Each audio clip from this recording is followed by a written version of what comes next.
واختلاف الليل والنهار لآيات لأولي الألباب.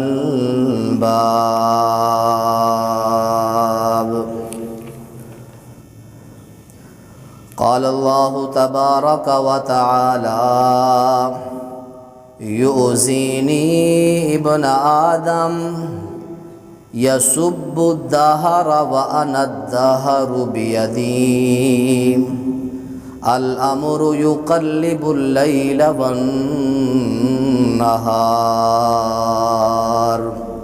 رواه البخاري. سبحان ربك رب العزة عما يصفون وسلام على المرسلين والحمد لله رب العالمین. ہر قسم کی تعریف اللہ رب العالمین کی ذات کے لیے خاص و لیک و زیبا ہے. ان گنت بے حد و بے حساب درود و سلام آقا نامدار جناب محمد الرسول اللہ صلی اللہ علیہ وسلم کی پیاری اور مقدس ذات پر حمد و ثناء اور درود و سلام کے بعد واجب الاحترام بھائیوں، بزرگوں، دوستوں، ساتھیوں، السلام علیکم ورحمۃ اللہ وبرکاتہ. حمد و ثناء اور درود و سلام کے بعد آج کے اس انتہائی مختصر اور بابرکت وقت کے اندر آپ احباب کے سامنے موسم سرما کے احکام و مسائل، سردیوں کے مسائل آپ کے سامنے رکھنا چاہتا ہوں. شریعت نے انسان کے ساتھ تعلق رکھنے والے ہر پہلو کی وضاحت کی ہے، چاہے وہ دنیاوی اعتبار سے ہے، وہ دینی اعتبار سے ہے. تو سردیوں کا ذکر اللہ تعالیٰ نے قرآن پاک کے اندر کیا ہے، حدیث پاک کے اندر کیا ہے کہ سردیاں کیوں آتی ہیں، گرمیاں کیوں آتی ہیں. تو یہ بھی حدیث پاک کے اندر اللہ تعالیٰ نے اس کی نبی علیہ السلام نے وجہ بیان فرمائی ہے. خطبہ مسنونہ کے اندر آپ کے سامنے اللہ کے قرآن سے ایک آیت آپ کے سامنے تلاوت کی ہے. اس آیت کا مختصر ترجمہ یہ ہے: بے شک رات اور دن کے بدلنے میں بڑی حکمت ہے، سبق ہے عقل والوں کے لیے. جو عقل والے ہیں ان کے لیے اس کے اندر انتہا درجے کی حکمت کار فرما ہے قرآن پاک اس آیت کے اندر. رات جاتی ہے، دن آ جاتا ہے، دن ختم ہوتا ہے تو پھر رات آ جاتی ہے. اور پھر ایک اور مقام پر فرمایا اللہ تعالیٰ نے 23ویں پارے سورہ زمر کے اندر کہ یکور اللیل علی النہار ویکور النہار علی اللیل. لوگو، تمہارا اللہ وہ ہے جو دن کو رات میں داخل کر دیتا ہے، رات کو دن میں داخل کر دیتا ہے.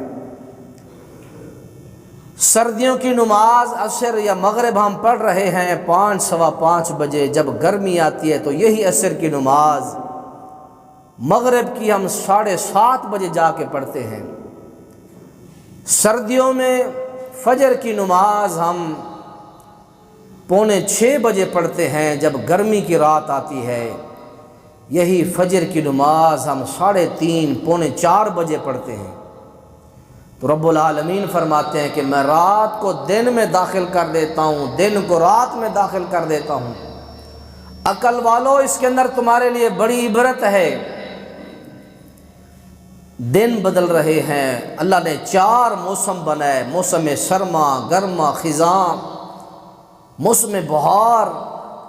یہ 4 موسم بنا کر اللہ تعالیٰ نے فرمایا کہ لوگو، جس طرح انسانی طبیعت، مزاج، رنگ ڈھنگ، نسل، شکل، خاندان مختلف ہیں، اس طرح اللہ تعالیٰ نے موسم بھی مختلف بنائے ہیں. تو حکمت یہ ہے کہ لوگوں، جس طرح یہ دنیا کے لیل و نہار بدل رہے ہیں، انسانوں تمہیں بھی بدلنا ہے ایک دن. آج تمہارا عروج ہے، آج تمہاری جوانی ہے، اللہ نے اس کو ایک دن بدل دینا ہے۔ اللہ جس طرح اپنے نظام میں تغیر و تبدل کرتا رہتا ہے، اے انسان اللہ آپ کے اندر بھی تغیر و تبدل ضرور فرمائیں گے۔ جوانی ہے تو کبھی کمزوری آئے گی، صحت ہے تو کبھی ڈھل جائے گی، کبھی کمزوری آ جائے گی۔ تو اس لیے اللہ تعالیٰ نے فرمائے عقل والو تمہارے لیے موسموں کے بدلنے میں بڑی حکمت کار فرما ہے۔ عقل والے اس سے عبرت پکڑتے ہیں۔ آج عروج ہے تو زوال آئے گا، زوال ہے تو عروج آئے گا۔ اللہ تعالیٰ نے انسان کی زندگی کے اندر یہ نشیب و فراز اللہ نے لازم کر دیے ہیں۔ اور حدیث پاک کے اندر آتا ہے جہنم نے اللہ تعالیٰ سے کہا کہ اے اللہ میرا بعض حصہ بعض کو کھائے جا رہا ہے، اللہ مجھے سانس لینے کی اجازت دے۔ یہ جہنم نے اللہ سے کہا اللہ میرا بعض حصہ بعض کو کھائے جا رہا ہے، اللہ کوئی سوراخ دے، کوئی نکلنے کی جگہ دے، اللہ میں سانس لینا چاہتی ہوں۔ حدیث پاک کے اندر الفاظ ہیں، صحیح مسلم کے اندر 617، صحیح بخاری کے اندر 3260 نمبر حدیث پاک ہے۔ اللہ کے رسول فرماتے ہیں کہ جہنم نے اللہ سے مخاطب ہو کر کہا قالت النار ربی اکل بعضی بعضا، اللہ میرا بعض حصہ بعض کو کھائے جا رہا ہے، فاذن لی اتنفس، اللہ مجھے اجازت دے میں سانس لوں۔ سانس لینے کی جہنم نے رب العالمین سے اجازت لی۔ فآذن لہ بنفسین، اللہ تعالیٰ نے جہنم کو پھر 2 سانس لینے کی اللہ نے اجازت عطا کی، اور فرمایا کہ نفس فی الشتاء و نفس فی الصیف، جہنم ایک سانس لیتی ہے گرمی کے موسم میں، اور جہنم ایک سانس لیتی ہے سردی کے موسم میں۔ تو اللہ کے نبی علیہ الصلوۃ والسلام نے فرمایا فما وجدتم من برد، لوگوں یہ جو تم ٹھنڈ پاتے ہو، تمہیں ٹھنڈ لگتی ہے، وزمہریر فمن نفس جہنم، یہ جہنم کی ٹھنڈک ہے۔ یہ جو تم سردی محسوس کرتے ہو، یہ جو تمہیں سردی لگتی ہے، ٹھنڈا موسم محسوس ہوتا ہے، تو اللہ کے نبی علیہ الصلوۃ والسلام نے فرمایا فمن نفس جہنم، یہ جہنم کی ٹھنڈ میں سے ہے۔ اور پھر آگے فرمایا وما وجدتم من حر، اور جو تم تپش پاتے ہو گرمی کے موسم میں، شدید قسم کی جو گرمی لو تپش ہوتی ہے، تو فرمایا کہ فمن نفس جہنم، یہ جہنم کا سانس لینا ہوتا ہے۔ اس حدیث پاک سے معلوم ہوا کہ جہنم ایک سانس سردیوں میں لیتی ہے، اس کی پھر برد اور جو ٹھنڈک ہوتی ہے وہ اللہ کی انسانیت کو وہ پہنچتی ہے، اور پھر فرمایا کہ ایک سانس یہ گرمی میں لیتی ہے جس کی شدت اور جو گرمی ہوتی ہے وہ انسان کو پہنچتی ہے۔ اس کے لیے پھر اللہ تعالیٰ نے احکامات ہم پر لازم کیے ہیں۔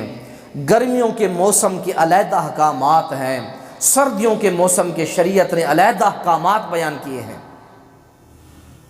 اور جہاں اللہ تعالیٰ نے یہ موسم اور یہ تغیر و تبدل زمانے کے بیان کیے ہیں، وہاں اللہ کریم نے فرمایا ابن آدم میری ذات کا شکریہ ادا کر، میرا شکریہ ادا کرو، لئن شکرتم لازیدنکم، اگر تم میرا شکریہ ادا کرو گے میں تمہیں مزید سہولتیں عطا کروں گا، اگر میرا کفر کرو گے، میری نعمتوں کا کفران کرو گے، اللہ کریم فرماتے ہیں پھر میرا عذاب بڑا سخت ترین عذاب ہے۔ یہ بات جگہ جگہ قرآن پاک میں اللہ تعالیٰ نے بنی اسرائیل سے کہی، اس امت سے کہی، اے امت کے لوگوں یاد رکھو وہ دن جب تمہیں ذبح کیا جاتا تھا، تمہیں قتل کیا جاتا تھا، تو اللہ تعالیٰ نے تم پر رحم کیا کہ یہ ساری مشکلات تم سے اللہ نے دور کر دیں، اور اللہ تعالیٰ نے تمہیں آزادانہ ایک زندگی اور ایک معاشرہ عطا فرمایا۔ تو اس لیے میرے بھائیوں، سردیوں کے موسم کے اندر پیارے پیغمبر علیہ السلام نے احکامات بیان فرمائے ہیں کہ سردیوں کے موسم کے اندر مومن کن کن چیزوں سے گزرتا ہے اور کن کن چیزوں کا اس کو خیال رکھنا چاہیے۔ پیارے پیغمبر علیہ السلام کی ایک حدیث ہے، سنن ابن ماجہ کے اندر 966 نمبر حدیث ہے۔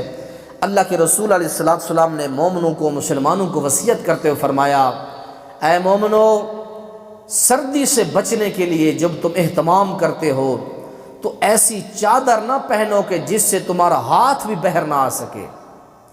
اتنی کس کر فرمایا کہ بکل نہ باندھو جس طرح بچوں کو باندھ دیتے ہیں۔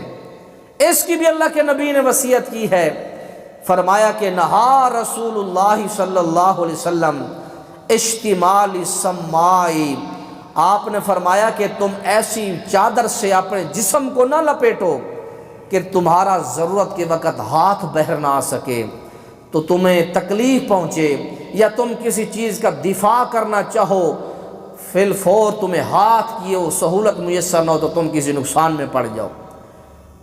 اتنے کس کے فرمائے کہ سردیوں میں کپڑے نہ پہنو کہ تمہارے ہاتھ باہر نہ آ سکیں۔ اور اسی طرح پیارے پیغمبر علیہ السلام نے فرمایا کہ جب نماز پڑھنے کے لیے کھڑے ہو سردی کے موسم کے اندر، اللہ کے نبی علیہ السلام نے جامع ترمذی کے اندر حدیث ہے 378 نمبر، فرمایا کہ لوگوں جب نماز پڑھنے کے لیے کھڑے ہو تو تم نے اپنے چہروں کو جو ہے چھپا کے نہیں کھڑنا ہے، ایسے اپنے چہرے کو، اپنے منہ کو کھول کے کھڑنا ہے، ڈھانپ کے نہیں کھڑنا۔ حدیث پاک کے اندر دلیل ہے کہ ان یغطی الرجل فاہ فی الصلاۃ، اللہ کے نبی علیہ السلام نے منع فرمایا کہ مومن نماز کے اندر اپنے منہ کو ڈھانپ کے نماز پڑھے۔ فرمایا کہ جب نماز کے لیے کھڑے ہو تو تم اپنے چہرے کو کھول کر کھڑے ہو۔ اور اسی طرح ایک اور چیز ہے، نبی علیہ السلام نے فرمایا کہ نہا رسول اللہ صلی اللہ علیہ وسلم ان السدل فی الصلاۃ، نماز کی ادائیگی کے دوران صدل سے منع فرمایا۔ صدل کیا ہے؟ صدل یہ کہ اپنے کندھوں کے اوپر کپڑا ڈال کے نیچے لٹکا دینا، اس کو لٹکے ہوئے اس پن کو، اس انداز کو حدیث پاک کے اندر فرمایا کہ صدل کہتے ہیں۔ جب چادریں پہنو مختصر کر لو، یا چادریں پہنو ان کو اتار یا نماز کی حالت میں اتار کے رکھ دو، یہ کیفیت نہ بناؤ کہ چادروں کو اپنے کندھوں پر ڈال دو پھر ان کو نیچے لٹکا کے لمبا لمبا چھوڑ دو۔ اس چیز سے بھی اللہ کے نبی نے منع فرمایا ہے۔ یا اتار کے رکھ دو یا پیچھے ڈال لو، فرمایا کہ کندھوں پر ایسے لمبی لٹکانا نماز کی کیفیت میں، اس سے اللہ کے نبی نے منع فرمایا ہے۔ اور اسی طرح پیارے پیغمبر جناب محمد رسول اللہ صلی اللہ علیہ وسلم نے فرمایا کہ لوگوں جب نماز پڑھنے کے لیے کھڑے ہو سردیوں کے موسم کے اندر، فرمایا اگر تم صبح کے وقت فجر کی نماز پڑھ کے، حضرت علی المرتضیٰ رضی اللہ تعالیٰ عنہ فرماتے ہیں اللہ کے نبی علیہ السلام نے ہمیں فرمایا ایک وضو کے ساتھ تم 5 نمازیں ایک دن اور ایک رات کی نمازیں پڑھ سکتے ہو۔ اگر تم نے جرابیں پہن کر فجر کو وضو کر کے اپنے موزے جو بھی چیزیں ہیں آپ کے لیے پاؤں پر لگانے کے لیے، موزے ہیں، جرابیں ہیں، اگر تم نے صبح پہن لی تو فرمایا کہ ایک دن اور ایک رات اس ایک وضو کے ساتھ تم نمازیں پڑھ سکتے ہو۔ اور مسافر کے لیے فرمایا 3 دن اور 3 راتوں کی سہولت مسافر کے لیے۔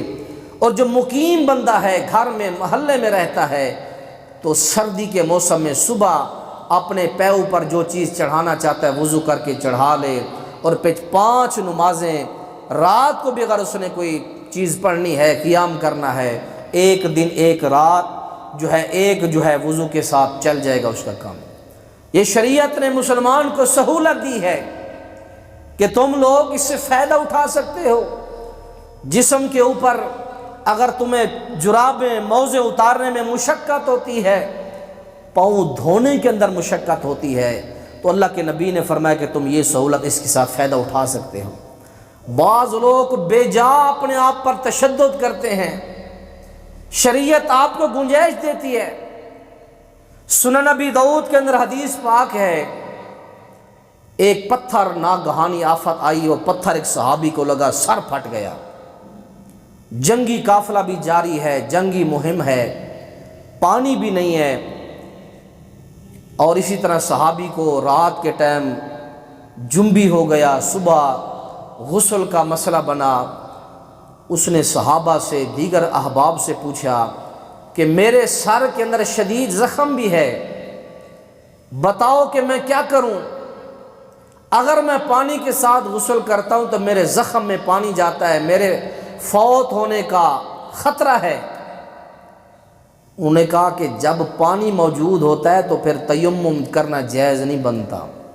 یہ صحابہ نے فتویٰ دیا۔ اس آدمی نے سنن ابی داؤد کے اندر ہے کہ غسل کیا، صحابی فوت ہو گیا۔ جب اللہ کے نبی علیہ السلام کو اس معاملے کا پتہ چلا تو نبی پاک علیہ السلام شدید غصے ہوئے، فرمایا کہ جن لوگوں نے اس کو فتویٰ دیا ان لوگوں نے اس کو قتل کیا ہے۔ پتہ ہے کہ سامنے زخم ہے، اس میں پانی جائے گا بندہ مر جائے گا۔ تو اللہ کے نبی علیہ السلام نے سہولت دی ہے، شریعت نے سہولت دی ہے۔ اگر آپ اس سہولت کو نہیں لینا چاہتے، اگر کوئی اور لیتا ہے تو اس سے آپ نظر یا نفرت والی نگاہ سے نہ دیکھیں اسے۔ ایک بندہ اگر موزے پہن کر، جرابیں پہن کر 5 ٹائم نماز پڑھتا ہے ایک وضو کے ساتھ، اگر اس فعل کے اوپر، اس حدیث پاک کے اوپر عمل کر رہا ہے، اگر آپ نہیں کرتے، آپ کو اللہ نے جرأت دی ہے، اللہ نے آپ کو ہمت دی ہے، آپ ہر وضو کے لیے جرابیں موزے اتار کے وضو کرتے تو یہ آپ کے لیے اعلیٰ اجر ہے۔ نبی علیہ السلام کی حدیث ہے، پیارے پیغمبر علیہ السلام نے فرمایا، لوگو میں تمہیں بتاؤں ایسا عمل کہ جو تمہاری نیکیوں کو، تمہارے جو ہے گناہوں کو وہ مٹا کے رکھ دے عمل۔ صحابہ نے فرمایا جی اللہ کے نبی جی، الا ادلکم علی ما یمحو اللہ بالخطایا ویرفع بہ الدرجات، ایسا عمل نہ بتاؤں جو تمہاری خطاؤں کا ملیا میٹ کر دے، نیکیوں کے درجات بلند کر دے۔ قالوا یا بلا یا رسول اللہ، کیوں نہیں اللہ کے نبی جی، ضرور بتائیں کون سا ایسا عمل ہے جس سے نیکیاں ختم ہوں، درجات بلند ہوں؟ فرمایا اسباغ الوضوء علی المکارہ، نہ چاہتے ہوئے وضو کرنا، نہ گوارگی پر وضو کرنا۔ صبح شدید ٹھنڈ ہو، ٹھنڈے علاقے میں رہتے ہوں، دل نہیں چاہتا کہ پانی کو انگلی بھی ٹچ کر دیں، لیکن آپ کے اندر ایمان اور ایمان کی حلاوت ایسی ہے کہ آپ جا کے اپنے وہ گرم گرم کپڑے اتار کے اپنا غسل بھی کرتے ہیں، وضو بھی کرتے ہیں۔ یہ آپ کا کمال ایمان ہے۔ اس کے ساتھ کیا ہوتا ہے؟ اللہ کے نبی علیہ السلام نے فرمایا خطائیں مٹ جاتی ہیں، درجات بلند ہو جاتے ہیں۔ اور اسی طرح فرمایا کہ وَكَثْرَةُ الْخُطَىٰ إِلَى الْمَسَاجِدِ، اللہ کے گھروں کی طرف قدم زیادہ چلا کے لے جانا، یہ تمہاری خطاؤں کو مٹا دیتے ہیں۔ بجائے اس کے کہ ہم اپنی دکانوں پر نماز پڑھیں، اپنے کاروبار پوائنٹ پہ اوپر مصلے بچھا کے نماز پڑھیں، مسجد تک جانے کی زحمت نہ کریں، تو یہ آپ نے ساتھ ظلم کر رہے ہیں۔ فرمایا کہ کثرت الخطا الی المساجد، جتنے قدم آپ کے چل کر مسجدوں کی طرف زیادہ ہوں گے، اللہ اتنی تمہاری خطائیں مٹائے گا، تمہارے درجات بلند کر دے گا۔ یہ فضیلت بتائی ہے۔ اور اسی طرح فرمایا انتظار الصلاۃ بعد الصلاۃ، ایک نماز پڑھنے کے بعد دوسری نماز کے انتظار میں رہنا کہ کب ظہر کا ٹائم آیا، پھر عصر کا کب آئے گا، پھر مغرب اور عشاء کا ٹائم کب آئے گا۔ انتظار الصلاۃ بعد الصلاۃ، ایک نماز پڑھنے کے بعد جو بندہ دوسری کی انتظار و ادائیگی کی تیاری میں رہتا ہے، فرمایا اللہ اس کے خطائیں معاف کر دیتا ہے، اس کے درجات بلند کر دیتا ہے۔ اور اسی طرح اللہ کے نبی علیہ السلام نے اس حدیث کے آخر میں فرمایا فذالکم الرباط، فذالکم الرباط، لوگوں یہی تو سب سے بڑا جہاد ہے۔ رباط کا معنی ہوتا ہے سب سے بڑا جہاد یہی ہے۔ 5 وقت نماز کے اوپر محافظت کرنا اس دنیا کا سب سے بڑا جہاد ہے۔ جو کاروباری بندہ، لین دین کرنے والا بندہ، مسلمان بندہ 5 وقت اللہ کے گھر میں حاضری باقاعدگی کے ساتھ دے رہا ہے، سمجھو کائنات کا سب سے بڑا مجاہد وہ بندہ ہے۔ کون دکان بند کرتا ہے 5 وقت؟ کوئی بندہ نہیں کرتا آج۔ خود پڑھنے جائے گا تو ملازم کا ستیہ ناز کر کے جائے گا، میں آؤں گا پھر تو جانا۔ کیا اس پر نماز فرض نہیں ہے؟ اس کو بٹھا کے جاتا ہے، چند پیسے دیتا ہے، اس کی نماز ضائع کراتا ہے۔ تو اس لیے میرے بھائیوں، اپنے کاروباری پوائنٹ پر، اپنی دکانوں پر مصلی بچھا کے اس فریضے کو ضائع نہ کیا کریں۔ اللہ کے گھروں میں جائیں، جہاں جس امام کے پیچھے آپ کو نماز پڑھنا اچھا لگتا ہے اس مسجد میں جائیں، نماز پڑھیں اور اپنی خطائیں مٹوائیں اور اپنے درجات اللہ سے بلند کروائیں۔ اور اللہ کے نبی نے فرمایا کہ یہ سب سے بڑا جہاد ہے، فذالکم الرباط، لوگوں یہ سب سے بڑا جہاد ہے۔ اسی طرح پیارے پیغمبر جناب محمد رسول اللہ صلی اللہ علیہ وسلم نے فرمایا، لوگوں سردی کی اگر سخت رات ہو، حدیث پاک کے اندر ہے، بخاری شریف کے اندر، نبی علیہ الصلوۃ والسلام نے فرمایا فی لیلۃ الباردۃ او المطیرۃ فی السفر، پیارے پیغمبر نے فرمایا لوگوں اگر تم سفر کے اندر ہو، یا بخاری کے اندر ہے کہ اگر ٹھنڈ ہے، شدید سردی ہے، جس طرح پچھلے سال 38 دن مسلسل 35 دن لگاتار سردی ہی سردی رہی ہے، فرمایا کہ اگر مسلمان 2 وقتوں کی نماز جمع کرنے شریعت اجازت دیتی ہے۔ اگر مسلمان مغرب عشاء کی نماز مغرب پڑھ کے تھوڑا لیٹ کر کے ساتھ عشاء پڑھ لیں، سردی بہت شدید ہے، اس کی بھی بخاری شریف کے اندر حدیث ہے کہ لوگ اگر سخت سردی کی وجہ سے 2 نمازیں جمع کرنے شریعت اس چیز کی اجازت دیتی ہے۔ اور اسی طرح پیارے پیغمبر علیہ الصلوۃ والسلام نے فرمایا لوگوں اگر تم سردی کا بچاؤ کرتے ہوئے جب تم نے کپڑے پہننے ہیں تصاویر والے کپڑے نہ پہنے، اور فرمایا کہ کافروں والے کپڑے نہ پہنے۔ حضرت علی عمرو بن عاص رضی اللہ تعالیٰ عنہ فرماتے ہیں رعا رسول اللہ صلی اللہ علیہ وسلم علی ثوبین معصفرین، اللہ کے نبی نے میرے جسم کے اوپر کپڑے دیکھے، 2 زرد لباس میں نے پہنے ہوئے تھے، تو اللہ کے نبی سخت غصے میں ہوئے اور فرمایا کہ ان ھذہ من ثیاب الکفار فلا تلبسہما، اے عامر یہ کیا پہنا ہے؟ یہ زرد لباس جس طرح آپ دیکھتے ہو کہ انڈیا کے اندر سادھو جوگی پنڈت نے پہنا ہوتا ہے، مالٹے کی جو چھلکے جیسا لباس ہوتا ہے، یا ہلدی کے کلر کا جو لباس ہوتا ہے، اس طرح کے لباس پہننے سے اللہ کے نبی نے سخت نفرت کی ہے۔ یہ کافروں کے لباس ہیں، کافروں کے لباس فرمایا کہ پہننے سے محفوظ رہو، اللہ کے نبی نے منع فرمایا۔ اور اسی طرح فرمایا کہ جو خالص سرخ قسم کا لباس ہے اس لباس سے فرمایا بچو، اور فرمایا کہ جو ریشم کا کپڑا ہے اس کے پہننے سے بچو، اور فرمایا کہ جس کپڑے کے اوپر تصاویر بنی ہیں تصاویر والے کپڑے سے فرمایا بچو، اپنے بچوں کو فرمایا کہ ایسے کپڑے پہنانے سے پیارے پیغمبر نے فرمایا بچو۔ اور اسی طرح فرمایا کہ لوگوں سردی کے حالت کے اندر پیارے پیغمبر علیہ الصلوۃ والسلام نے فرمایا اگر تم اپنے سر کے اوپر فرمایا کہ ماتھے کے اوپر بھی اگر تم نے کوئی چیز رکھی ہوئی ہے سردی سے بچاؤ کے لیے تو اس کو ہٹائیں نہ، اس کے اوپر بھی سجدہ کر سکتے ہیں۔ صحابہ رسول فرماتے ہیں ہم سخت گرمی کی حالت میں نماز پڑھ رہے تھے، زمین نیچے گرم زمین ہے، تو ہم اپنے کپڑے اپنے ماتھے کے نیچے رکھ کے فرمایا کہ ہم سجدے کر کے اپنی نماز پڑھا کرتے تھے۔ اسی طرح پیارے پیغمبر علیہ الصلوۃ والسلام نے فرمایا اے مسلمانوں تمہارے جسم کا تم پر حق ہے کہ اس کو بچاؤ ہر گرمی سردی سے۔ صحابی رسول ہیں حضرت عامر بن عاص رضی اللہ تعالیٰ عنہ، نئی شادی ہوئی، سارا دن روزے میں گزارتے ہیں، ساری رات قیام میں گزار دیتے ہیں۔ ان کے ابو نے جا کے اللہ کے نبی کو شکایت کی، حضرت عامر رضی اللہ تعالیٰ عنہ نے یا رسول اللہ آپ کا شاگرد حضرت عبداللہ رضی اللہ تعالیٰ عنہ سارا دن روزے میں گزارتے ہیں، ساری رات قیام میں گزارتے ہیں، نئے نویلی دلہن گھر ہے، سب کچھ معاملہ ہے، لیکن کوئی کسی کو ٹائم نہیں ہے۔ اللہ کے نبی علیہ الصلوۃ والسلام نے ان کو بلایا، فرمایا کہ یہ کیا کر رہے ہو؟ فرمایا کہ یا رسول اللہ ترید الخیر، میں تو بھلائیاں جمع کر رہا ہوں، میں چاہتا ہوں جوانی ہے، اللہ نے قوت اور ہمت دی ہے، میں کچھ جمع کر لوں خیر اور بھلائی۔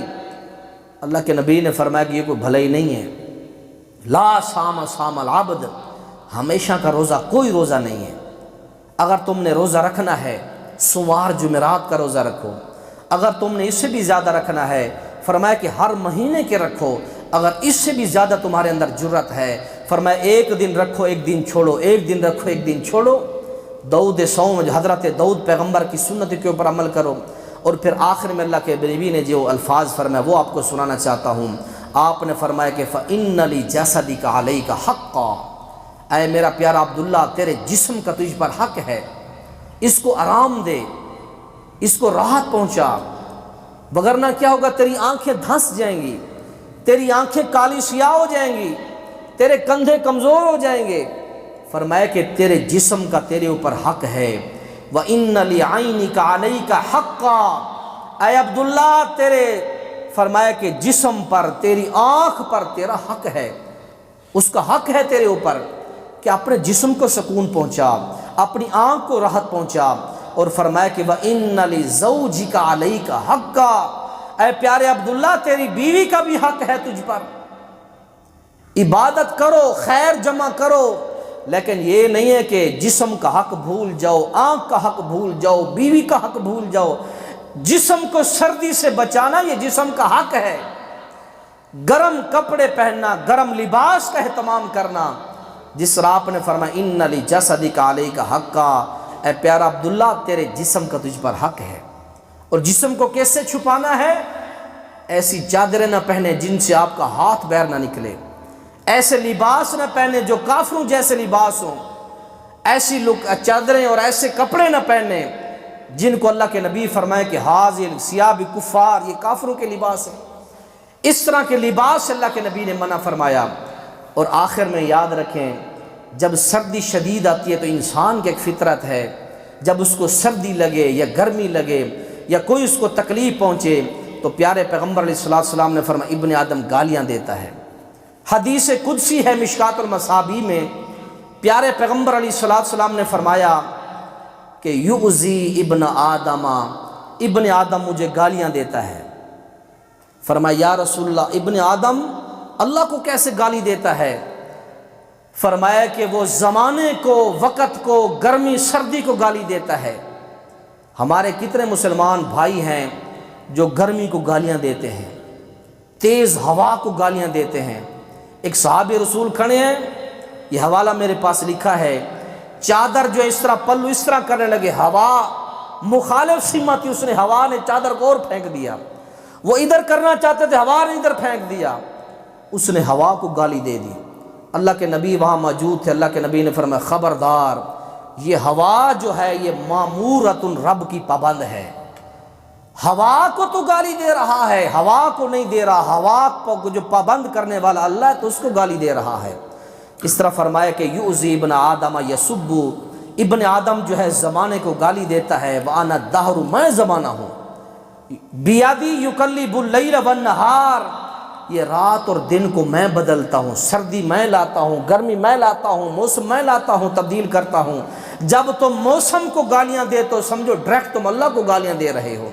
یہ سردی اللہ کی طرف سے ہے، گرمی اللہ کی طرف سے ہے۔ اس طرح پیارے پیغمبر نے فرمایا لوگوں ہواؤں کو گالیاں نہ دو، یہ صحابی نے ہوا کو گالی دی۔ ان رجلا نازعته الريح